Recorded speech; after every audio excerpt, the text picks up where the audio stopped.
plans for me are good. You hold my future. You're working all the time. You're the mountain mover. From sunrise to sunset, till the sun comes back up again. You're by my side. You started a good work in me. I know that you will complete it. You will see it through, yeah. I know that you're still working on me. And everything that you say you'll do, 'cause I believe that you are faithful, oh, you are faithful, oh, you are faithful. I'll trust your every word, 'cause I believe that you're working for my good. Yes, you're committed. From sunrise to sunset, till the sun comes back up again. You're by my side. You started a good work in me. I know that you will complete it. You will see it through, yeah. I know that you're still working on me. And everything that you say you'll do, 'cause I believe that you are faithful, oh, you are faithful, oh, you are faithful. You are my hope, you are my future. You are the mountain mover. You are faithful. You are my hope, you are my future. You are the mountain mover. You are faithful. You started a good work in me. I know that you will complete it. You will see it through, yeah. I know that you're still working on me. And everything that you say you'll do, 'cause I believe that you are faithful, oh, you are faithful, you are faithful, oh, you are faithful, oh, you are faithful, oh, you are faithful.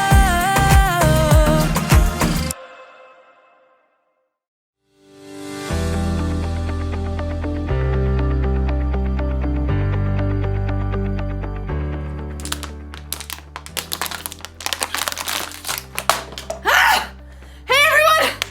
I'm Erica, and I just ran a 5K race this afternoon! I didn't win, but I also didn't give up. I made it all the way to the finish line, so it's time to celebrate! Yeah! Oh man, I have been training all month for this race, so it has taken a lot of commitment. Commitment is making a plan and putting it into practice. I made a plan, and I practiced a lot. All that running.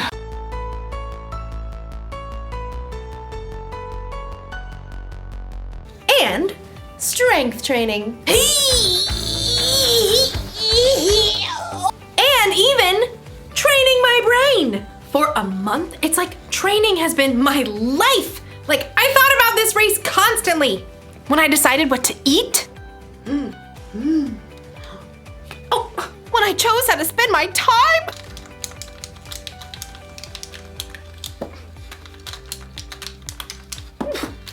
from morning until night, I kept my mind on the race. That's what you gotta do when you truly commit to something. Like, you've gotta live like it's important to you. Today's story is about a woman who lived her whole life that way. I'll see you when you get back. I've gotta get this party started!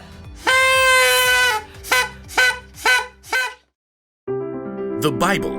It's 66 books of history, stories, letters, and poetry that fit together to form God's one big story. The epic adventure of how He created us and loves us so much that He made a way to rescue us. As we travel through the Bible, from Genesis to Revelation, we discover people who met God and found their lives changed forever. Now, for an amazing story, inspired by the book of Mark, chapter 12, verses 41 through 44. When Jesus rode into Jerusalem on a donkey the week before Passover, the crowds were excited. Hosanna!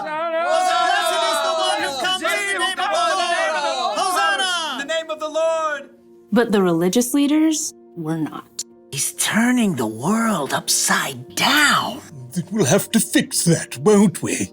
All week, the religious leaders sent men to try trapping Jesus with trick questions. Teacher, is it right to pay taxes to Caesar? Every time, Jesus gave a wise answer that caught them off guard. Give back to Caesar what belongs to Caesar, and give back to God what belongs to God. Jesus knew the religious leaders were so puffed up with pride, they didn't want people to listen to anyone else. Jesus even warned the crowds about them. Watch out for the teachers of the law. They love to have the most important seats. They take over the houses of widows. They say long prayers to show off. One afternoon, Jesus and his disciples visited the temple. They sat down to rest for a moment across from the box where people came to put money they offered to God.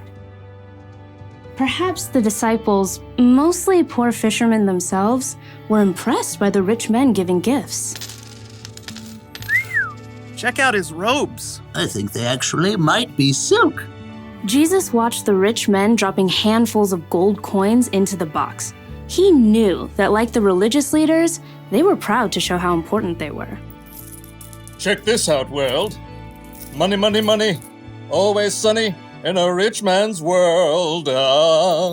Even though these wealthy men were giving impressive amounts of money, Jesus knew they had so much, this was easy for them. Simply a drop in the bucket. Huh. She looks a little out of place. The next person in line clearly wasn't wealthy.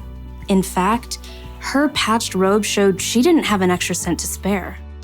A widow, probably. At that time, if a woman's husband died, she had no way to earn money and often had to live on next to nothing. 2 pennies? How's that gonna help anyone? Jesus was watching the woman too, but he saw something different, something more. Come over here, all of you. The disciples gathered around Jesus. What I'm about to tell you is true.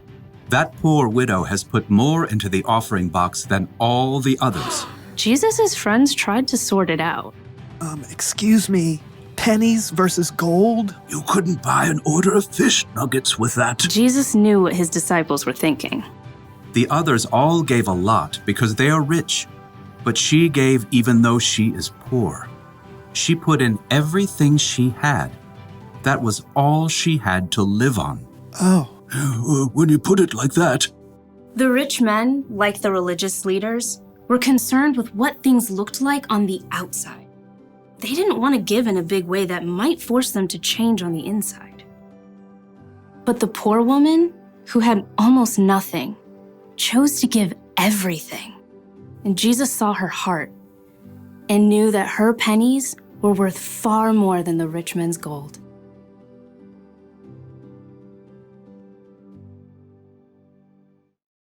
Nobody else thought a poor woman giving 2 small coins was a big deal. But Jesus saw the truth. Other people gave because they were rich. This woman gave everything she had because she was putting her trust in God. She was living for Him. And that's something to celebrate. Woo! Yeah! Living for God is about more than giving money. It's about trying to include God in every part of your day. It's about asking yourself before every choice you make, does this honor God? I could copy my friend's homework or do the work myself, like I'm supposed to. I'm gonna do the work. Or ask yourself, does what I'm about to do show love to others? My friend didn't get me anything for my birthday. Should I get even by giving her nothing? Or should I forgive her? Well, I did already wrap it. She's gonna love it. If you ask yourself those questions, it'll help keep your mind on God. It'll help you think about how Jesus lived and loved others. This probably won't become a habit overnight. That's why the one thing to remember today is this: practice living for God. The more you practice asking yourself, does this honor God? And does this show love to others? The more natural it becomes. It feels good to commit to something and stick to it. I'm glad I committed to running a 5K. I feel stronger and healthier, and between you and me, I think I'm going to start training for another one. But first, we celebrate! See you around!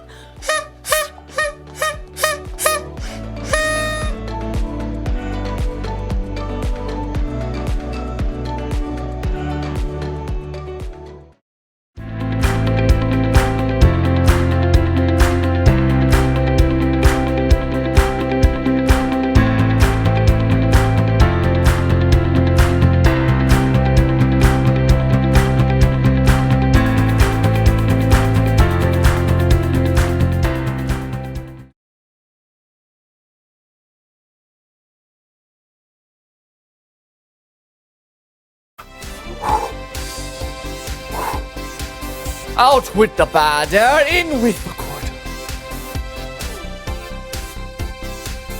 Give it up! Left more.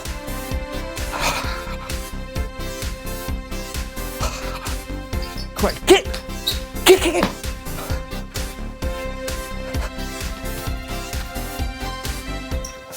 I'm ready! 1, 2, 3, 4. I declare a thumb war. 5, 6, 7, 8. This will be a piece of cake. No! Oh! You were so fast. 2 out of 3. 8 out of 10. All right. 1, 2, 3.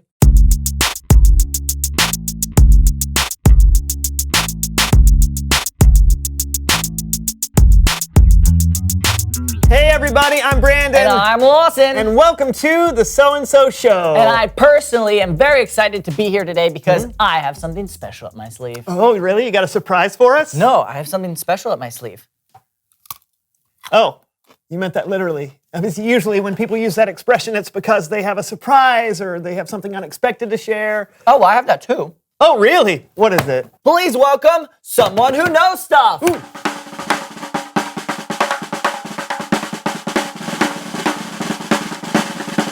Hey, sis, come on in. Grab a seat. All right, you're Lawson's sister? Yeah. Oh, nice to meet you. Good to meet you too. Yeah. Brandon? Oh, yeah, you know me. Yes, Brandon is my name. Lawson, talk about me? Yep. Who does he think's funnier, me or John?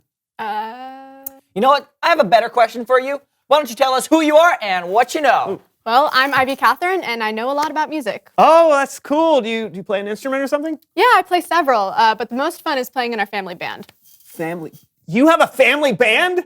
I've told you this before, Brandon. No, you have not. I would have remembered that. Flashback!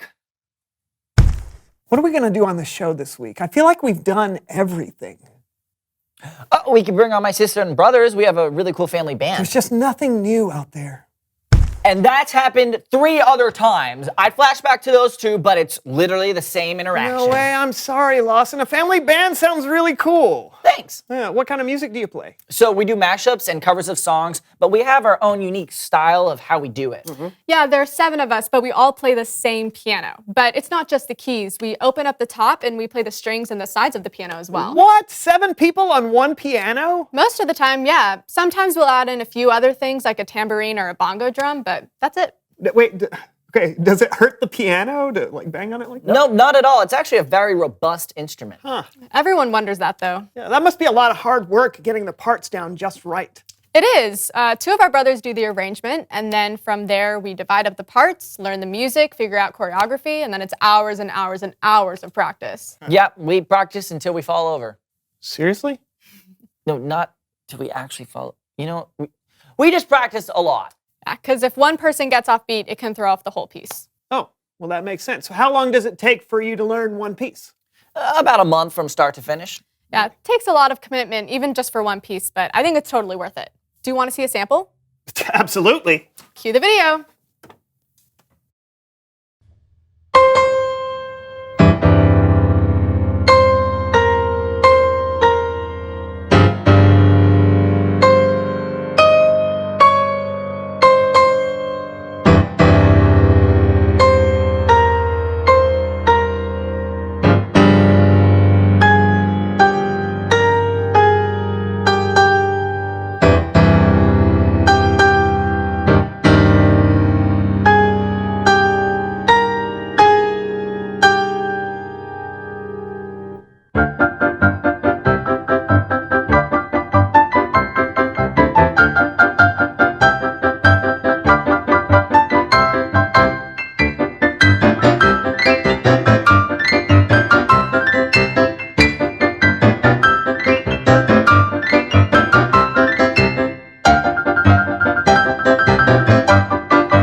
Wow, man, that was awesome. You guys, thank you for coming on the show, Ivy Catherine. You're welcome. Thanks for having me. Oh man, Lawson, that was great. Seriously, you should have told me you had a family band sooner. I did, Brandon. It's Bible story time with Kellen.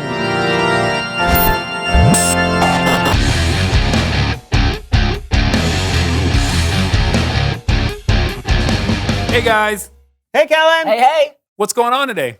Oh, Lawson's sister came on. Their family is so talented. Did you know he's in a family band? Of course, Lawson's always talking about them. Okay, I get it. What's going on with you, Kellen? Well, today's story begins with Jesus and his disciples hanging out where people gave their offerings at the temple. You guys up for helping me out? Sure thing. You got it. Great, because it's time for our human head puppet theater.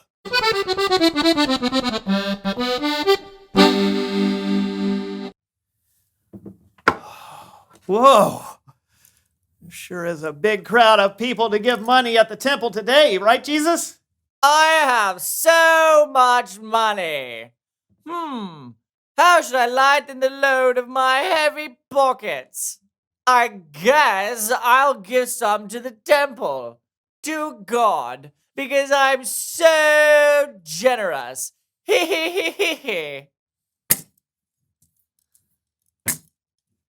Money.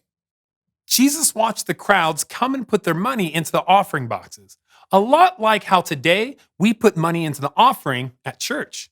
There were a lot of rich people who came and gave large amounts. Oh, don't mind me. Just giving a lot of money today.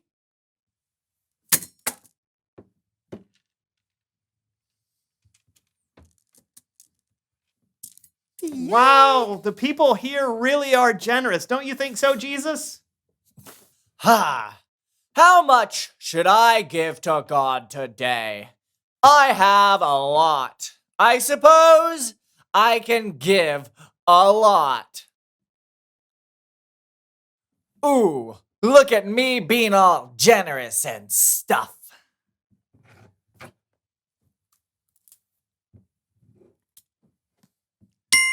A little later, a poor widow came into the temple. She put in 2 very small copper coins. They were only worth a few pennies. What? That lady caught your attention? Jesus said, "That poor widow has put more into the offering box than all the others." What? No, Jesus, didn't you see what all the others gave? I mean, they gave way more. Way more. The others gave a lot because they are rich, but she gave even though she is poor. She put in everything she had. That was all she had to live on. That is generous. Jesus knew that by giving all she had, the poor widow was trusting God with her entire life. The end. Bravo! That's amazing. Isn't it? The poor widow had so much faith. She showed us what it could look like to live completely for God. I wish I had that much faith. You can. But like everything else, living for God takes practice. It takes commitment. Like with your family band. Totally. Thanks for the story, Kellen. Anytime. I'll see you guys later. I really do want to learn how to live for God. Well, then let's learn together. Reveal the question. How can you live for God? Yeah, that's a big question. Where do you even start? It's like Kellen said, it takes practice. You Yeah. can practice by hearing what God says to us in the Bible or through other people. Yeah, you can live for God when you pray and when you talk to other people about Him. Yeah, it's about honoring God and treating others the way you want to be treated. What are some of your answers? How can you live for God? You guys talk it out, and we'll see you next time. I'm Brandon. And I'm Lawson, and this was The So-and-so Show.